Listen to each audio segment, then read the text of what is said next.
You arrive believing you have come to understand something about the world. You believe you have entered this room to learn physics, perhaps to hear an explanation about waves, equation, experiments, and the strange behaviors of matter at its smallest scale.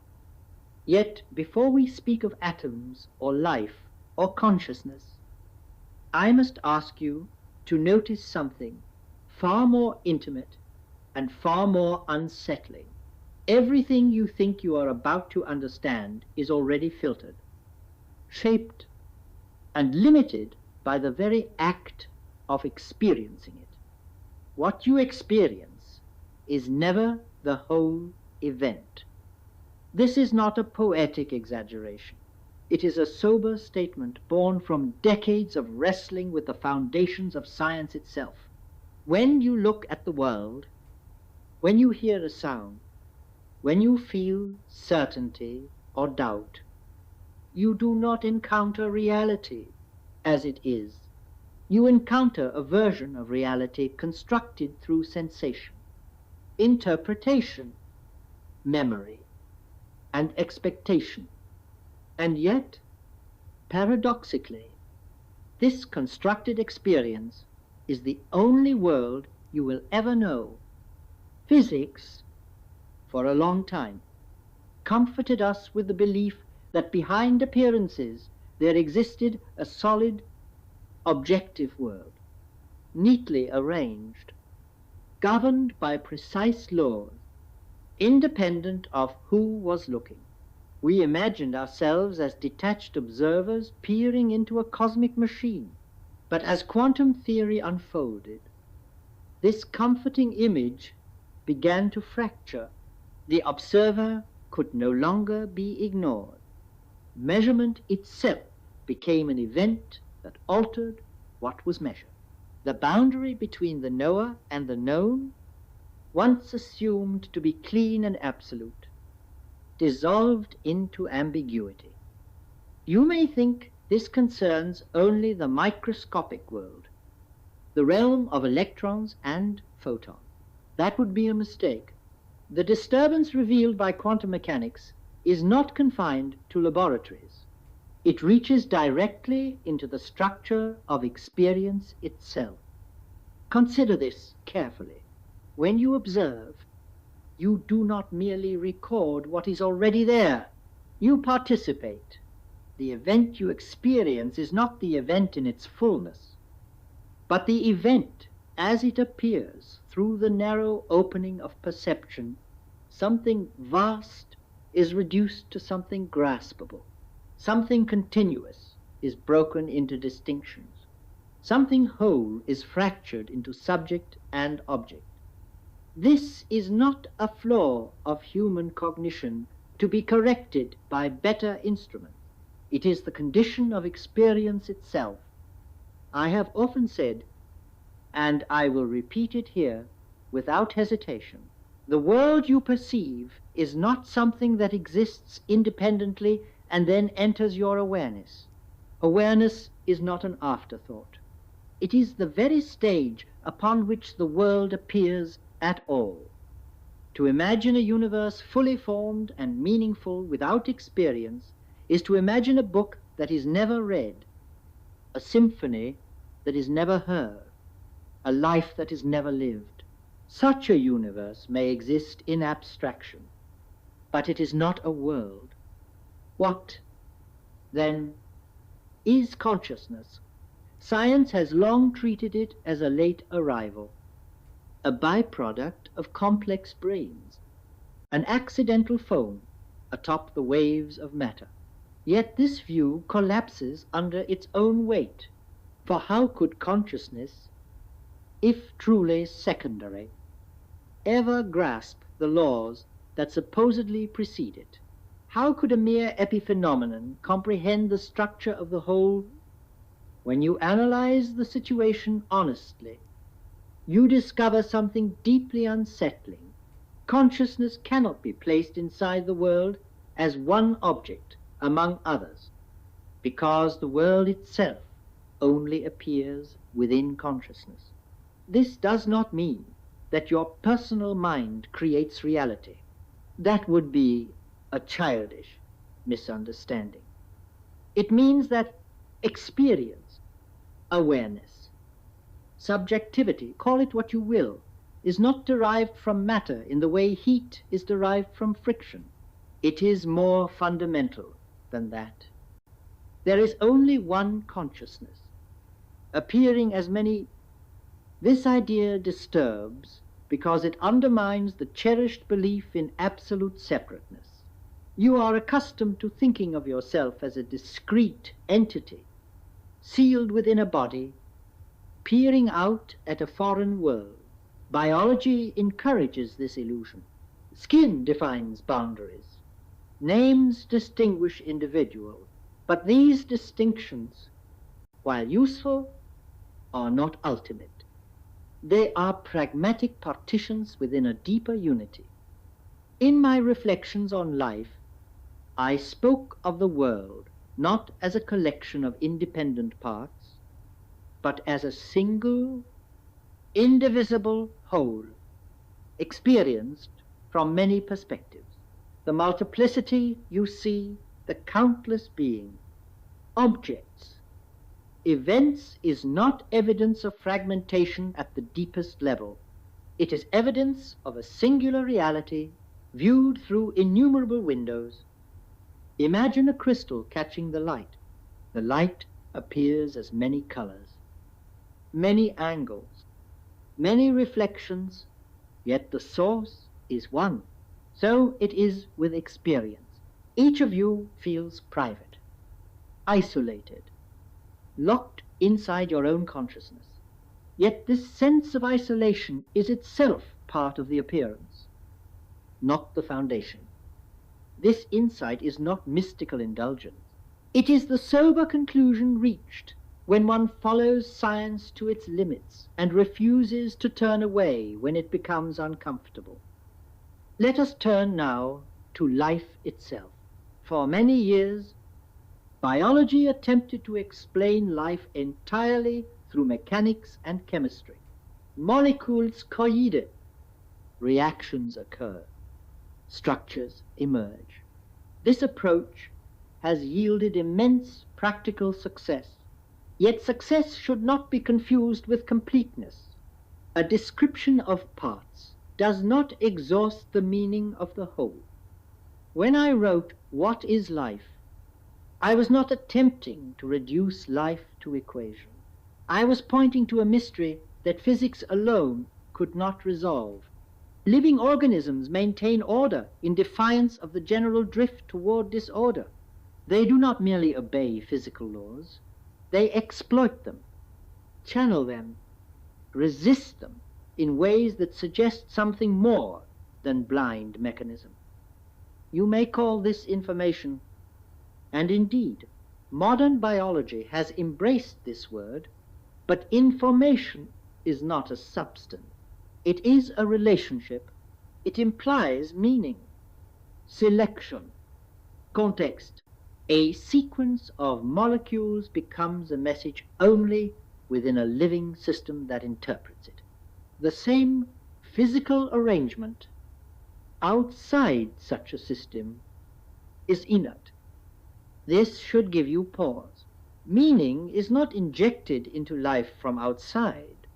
It is intrinsic to the living process, and meaning, by its nature, cannot be separated from experience.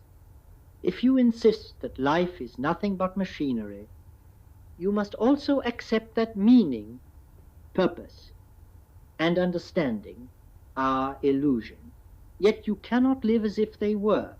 You cannot conduct science, ask questions, or seek truth without presupposing that understanding matters. The very act of inquiry refutes the notion that meaning is unreal. Thus we arrive again at the same point from another direction, consciousness. Meaning and life are not decorative additions to an otherwise mindless universe. They are expressions of its deepest structure. Now consider the famous paradox that bears my name. though I never intended it as a centerpiece. But merely as a provocation, the cat in the box is not a claim about cruelty or absurdity. It is a mirror held up to our assumptions. The paradox exposes the absurdity of believing that physical reality proceeds in one definite way, while observation merely records it. The discomfort you feel arises because you sense, perhaps unconsciously, that observation and reality are entangled more intimately than you were taught. But do not mistake the lesson.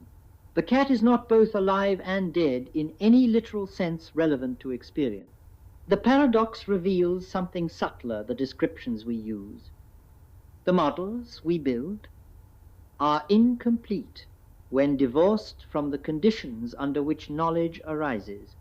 We mistake our symbols for the thing itself, and this mistake extends far beyond physics.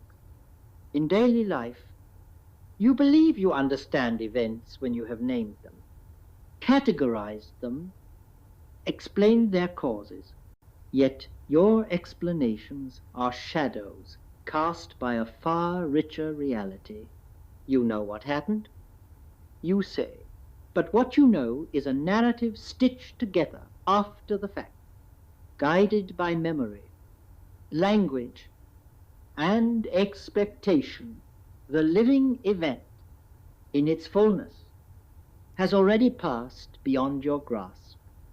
This is why human conflict persists despite knowledge, why suffering survives progress, why clarity does not guarantee wisdom. We act as though our partial views were complete, our perspectives absolute. We forget that each experience is only a cross-section of a deeper whole. If there is one message I wish to leave with you at this stage of our reflection, it is this: the world is not fragmented in itself. It is fragmented in experience, and experience is fragmented because it must be, in order to appear at all. Yet fragmentation is not the final truth. Beneath the divisions imposed by perception, language, and thought, there is a unity that cannot be observed as an object, because it is that by which observing occurs. You cannot step outside it. You cannot point to it. You can only recognize it indirectly when the illusion of separateness loosens its grip. As science, when honest, leads to humility. Philosophy, when honest, leads to silence. And life, when understood deeply, leads not to answers, but to a transformed way of questioning. You came here seeking an explanation of why what you experience is never the whole event. Perhaps you expected a technical answer, a formula, a diagram. Instead, you find yourself facing a more unsettling realization. The incompleteness of experience is not a defect to be eliminated. It is the very condition that allows a world to appear at all. And this realization, once truly absorbed, does not end inquiry. It deepens it. It opens a space in which science, philosophy, and life are no longer enemies competing for authority, but different expressions of a single, unfinished attempt by reality to understand itself. If you feel a quiet unease settling in you now, do not resist it. That unease is not confusion. It is the first sign that you have begun to sense the depth of the question, one that no equation can close and no explanation can exhaust. Let us continue. Then, not by adding information, but by loosening a deeper assumption you still carry with you, you may now accept, at least intellectually, that experience is partial that observation disturbs what is observed, that consciousness cannot be neatly placed inside the world like an object on a table. Yet somewhere within you, quietly and persistently, there remains a hope that beyond these complications there exists a final description, a view from nowhere, where reality stands complete, independent, finished. This hope is understandable. It is also mistaken. The desire for a complete description of the world arises from the same impulse that gave birth to classical physics, the longing for certainty, for closure, for a cosmos that does not look back at the one who studies it. But the more deeply we inquire, the clearer it becomes that such a description is not merely unavailable, it is incoherent. A world fully described without reference to experience would be a world that no one could ever encounter. Ask yourself this carefully. What would it mean to say that something exists if it can never, even in principle, be experienced, not measured, not felt, not known, not lived? We may speak of such things in mathematics or abstraction, but existence in the human sense, existence as reality, emerges only where there is experience. To deny this is not scientific rigor, it is metaphysical evasion. This is where many modern thinkers retreat into a convenient silence. They acknowledge the mystery, then insist it lies outside the scope of science. Yet science itself brought us here. It was not mysticism that dissolved the rigid boundary between observer and observed. It was careful experiment, relentless logic, and intellectual honesty. And once that boundary dissolves, a far more profound question emerges. If the world is not composed of independent fragments, but appears fragmented only through perspective, then what is a perspective? What is this point of view from which the universe looks at itself? You are tempted to answer the brain, neurons firing, chemistry unfolding, and indeed, these processes correlate with experience. But correlation is not identity. A map correlates with a territory. It does not generate it. The brain may be the instrument through which experience is structured, but it does not explain why experience exists at all. When you look inward, you do not find atoms or equations. You find color, sound, thought, memory, anticipation. You find a seamless field of awareness in which distinctions arise and dissolve. This field is not observed from outside.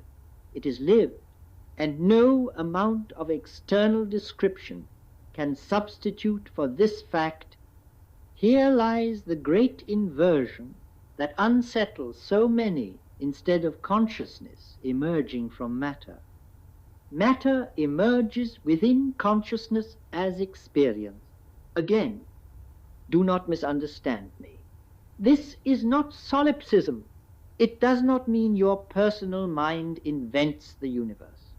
It means that the universe, as known, is inseparable from the knowing of it. In my reflections on the unity of the world, I argued that plurality is an appearance, not an ultimate truth. This idea has deep roots, not only in philosophy, but in ancient contemplative traditions that Western science long dismissed. Yet it is science itself that now forces us to reconsider them. You experience yourself as one among many, isolated, finite, vulnerable. Yet this sense of being one among others arises only because consciousness appears fragmented through individual lives. The fragmentation is functional. It allows interaction, evolution, relationship, but it is not final. Think of a melody played on many instruments, each contributing a distinct tone. The music appears as many sounds, yet its identity is singular. No single instrument contains the melody, yet without instruments, the melody cannot appear. So it is with life and consciousness. Individual organisms are not separate consciousnesses colliding in an empty universe. They are expressions of a single, indivisible reality, articulated through biological form. This perspective changes how you understand life itself. Life is not merely matter arranged cleverly enough to replicate. It is matter participating in a deeper order, an order that cannot be reduced to mechanics without losing its essence. Living systems do not simply obey laws, they embody coherence. They sustain patterns against entropy, not by violating physics, but by inhabiting its possibilities creatively. When modern biology speaks of genetic information, it unknowingly steps onto philosophical ground. Information is not a thing. It is a difference that makes a difference. It requires interpretation. A code implies a reader, and this reader is not a ghost hiding in the cell, but the living system as a whole, inseparable from its environment and history. Thus, life is not an isolated phenomenon on a dead stage. The stage itself is alive with potential. Order, meaning, and direction are not imposed from outside. They arise from within, the unfolding of the whole.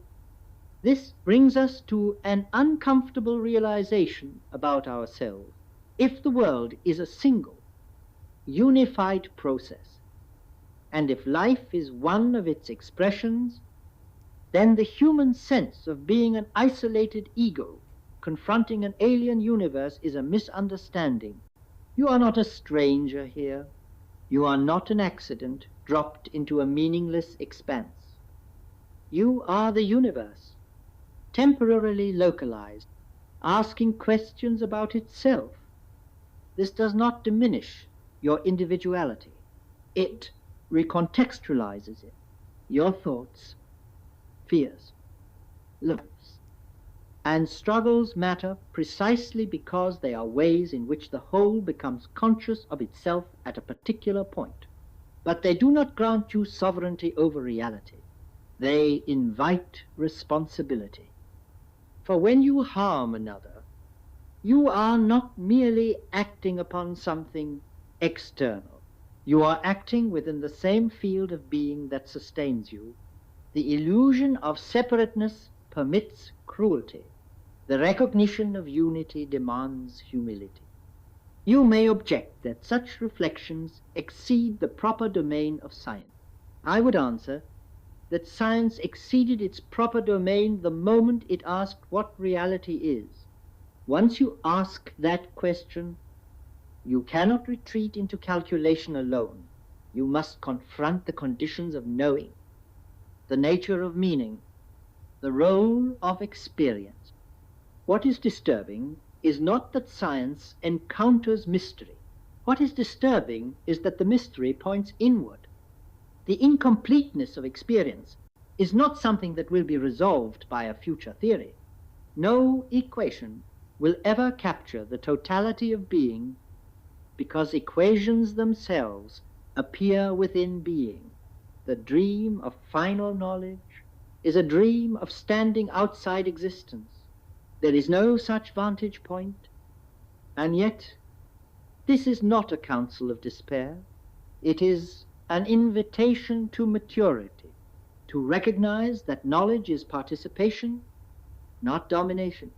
To understand that clarity does not eliminate mystery, but deepens it. To see that life is not a problem to be solved, but a process to be lived attentively.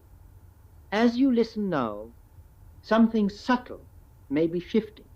You may feel the familiar ground of certainty softening beneath your feet. This is not because you are losing understanding, but because understanding is changing its form.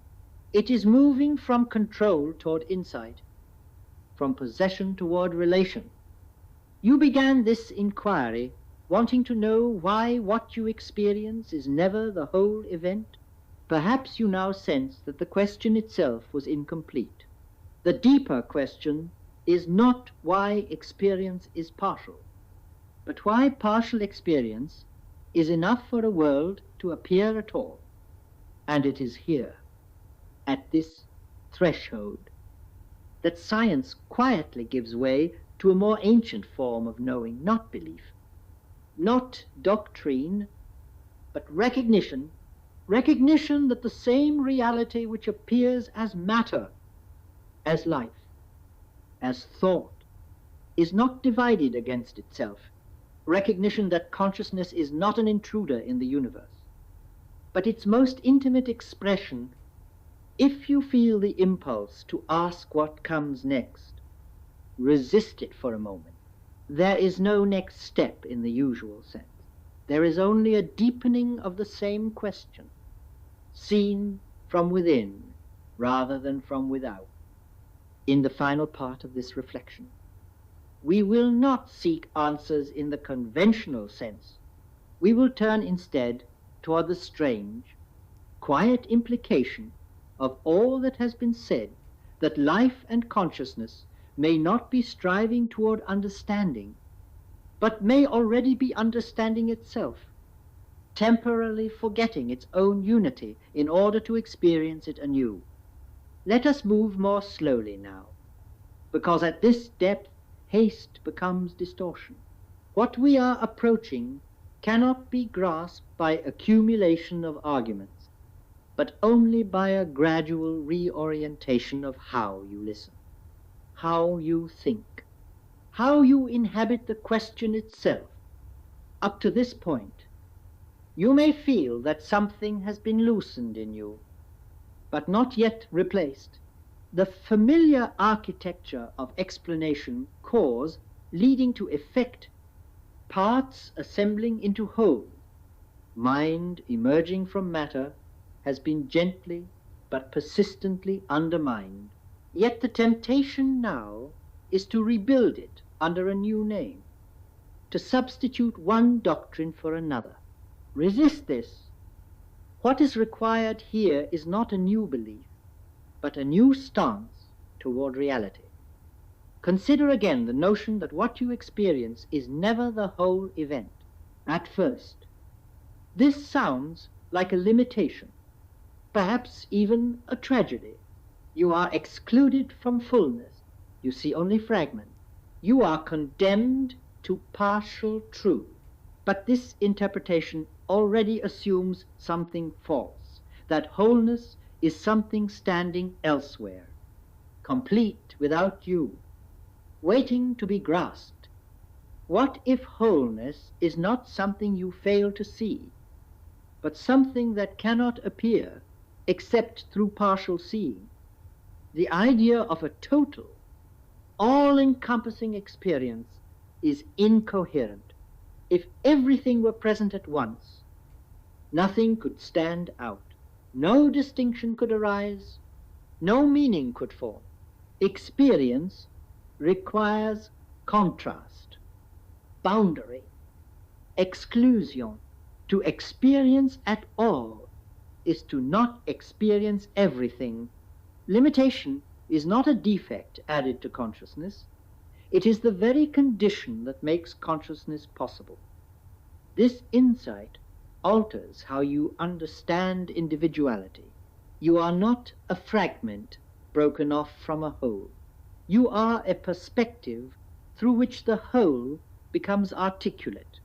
The universe does not fracture into individuals by accident.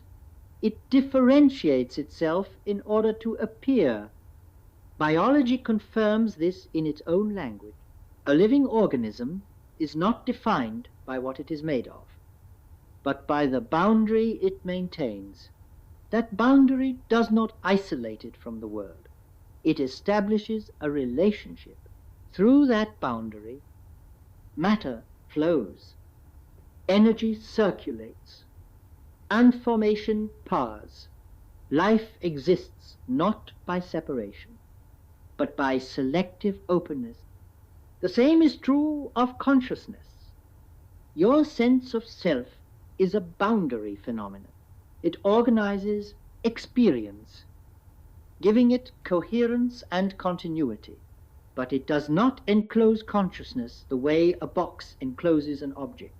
Rather, it shapes the way a single, unified field of awareness is focused at a particular locus. The boundary creates a viewpoint, not an ontological island. This is why attempts to locate consciousness entirely within the brain will always fall short. The brain is part of the boundary structure, an extraordinarily complex instrument for differentiation and integration, but the awareness that animates experience cannot be confined to any structure that itself appears within experience. You can observe neural activity. You cannot observe awareness as an object, because it is that by which observation occurs. This is not an argument against neuroscience. It is an argument against metaphysical confusion. To mistake the correlates of experience for its source is like mistaking the vibration of strings for the music itself. Now, if consciousness is not divided in itself, but appears divided through form, then the question of identity takes on a new meaning. Who are you? Really, not in the social sense, not in the biographical sense, but in the most fundamental sense.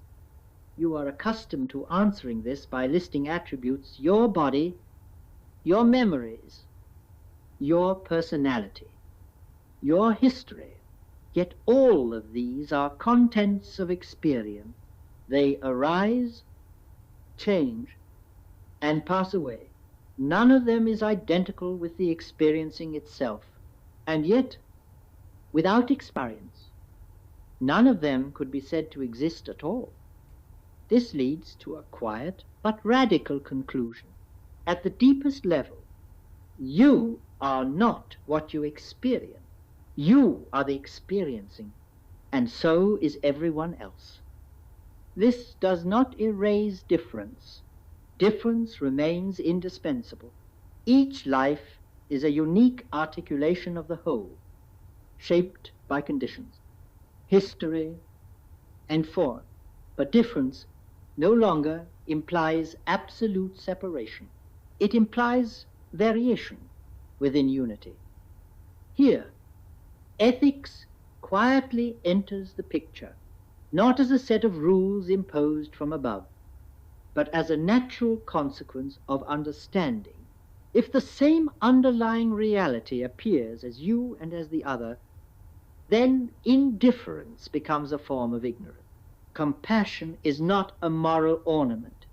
It is perception sharpened to include what was previously excluded. Yet this realization cannot be forced. It cannot be commanded. It arises only when the illusion of absolute separateness loosens, not through argument alone, but through lived insight. This is why the deepest questions of science converge with the deepest questions of life. What is life? What is mind? What is meaning? These are not separate inquiries. They are facets of a single, unresolved question about how reality appears to itself. In meine Weltansicht, I spoke openly of this convergence, though cautiously, aware of how easily such reflections could be misunderstood.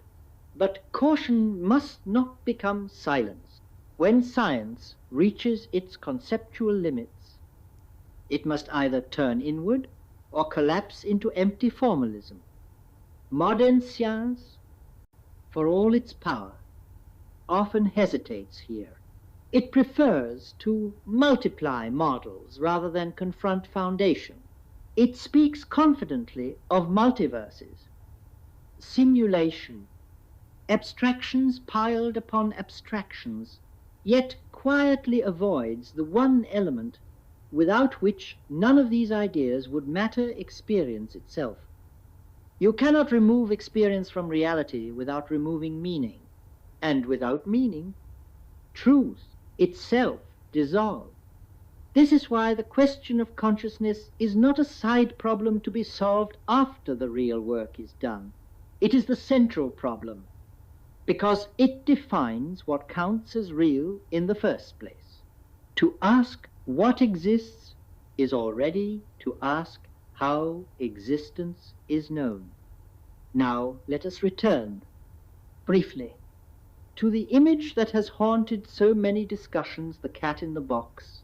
It is tempting to interpret the paradox as a technical puzzle awaiting resolution by a better theory, but its true function is diagnostic. It reveals our discomfort with acknowledging that descriptions are not independent of the conditions under which they apply. The cat is not a mystery because reality is absurd. The cat is a mystery because our language fails when we forget its limits. We attempt to speak about physical states without reference to observation, and then act surprised when meaning collapses. In everyday life, you commit the same error constantly. You assume that events have a fixed meaning, independent of how they are lived. You say, "This happened," as if the happening were a neutral fact, but every event is already interpreted by the way it is encountered. Fear, hope, memory, expectation all shape what the event becomes for you. Thus, what you experience is never the whole event, not because something is hidden from you, but because the event itself only exists as lived. There is no surplus reality waiting intact behind experience. Like a stage set, after the audience leaves, reality unfolds as encounter. This does not render the world arbitrary. It renders it participatory. At this point, you may feel the urge to ask if everything is unified. If consciousness is fundamental, then why suffering? Why ignorance? Why conflict? Why the appearance of fragmentation at all? This question cannot be answered by theory. It must be approached differently. Fragmentation is not an error introduced into an otherwise perfect system. It is the price of manifestation. For anything to appear, it must appear as something rather than everything. For anything to be known, it must be known from somewhere rather than nowhere. The universe does not first exist as a finished object and then fracture into perspectives. It exists as perspectives. Unity is not lost and then regained. It is present all along, but unrecognized. And recognition, when it occurs, does not abolish difference, it deepens it. You continue to live as a person, to make choices, to bear responsibility. But you do so with a quieter urgency, less driven by the illusion of isolation, more attuned to the underlying coherence that sustains you. As we approach the final movement of this reflection, it is important to understand that nothing I have said points toward escape from the world. On the contrary, it calls for deeper engagement, not the engagement of conquest or control, but of attentive participation. Science began as a way of listening to nature. It risks becoming deaf when it forgets that listening requires a listener. To restore this balance is not to abandon rigor, but to complete it. In the final part, we will not introduce new ideas. We will simply allow the implications of what has already been said to settle. For what awaits us, there is not an answer, but a reversal of perspective, one that may leave you with fewer certainties, but with a more honest intimacy with the mystery of being alive. We arrive, then, not at a conclusion, but at a turning. What remains cannot be wrapped neatly, because it is not an object to be contained. It is a shift in how the question itself is held. Up to now, you may have felt that we were moving towards something, an insight, a synthesis, a final clarity that would reconcile science and philosophy, life and mind.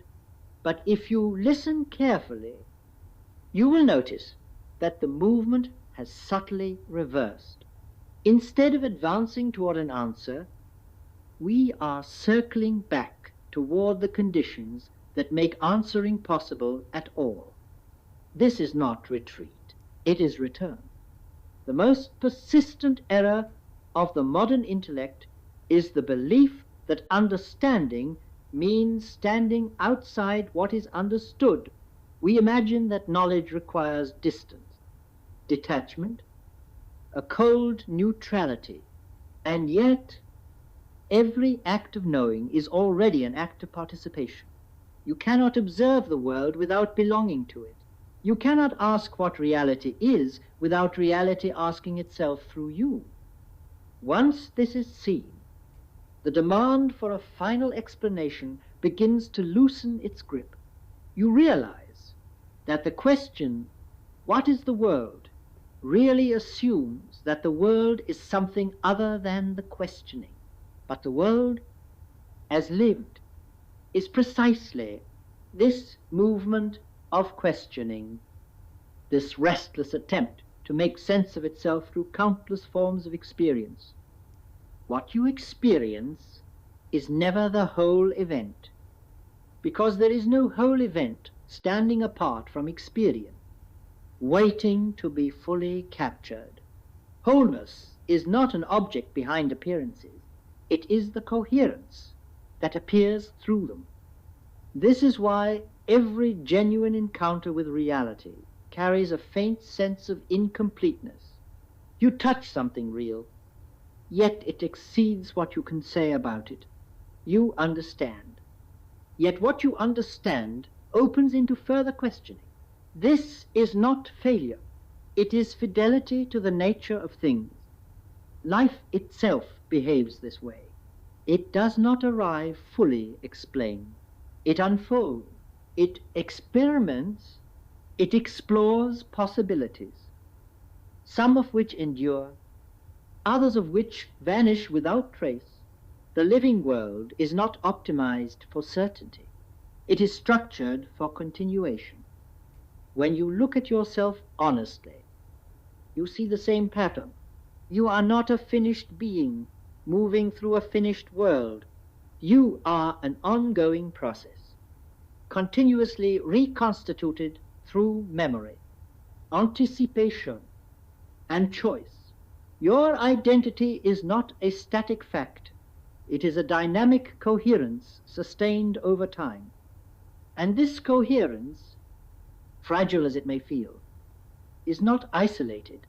It is nested within larger coherences, biological, ecological, planetary, each of which exists not as a rigid structure, but as a living balance of forces. At no level do we find a final, indivisible unit. We find relations, patterns, rhythms. Physics, at its most fundamental, tells the same story.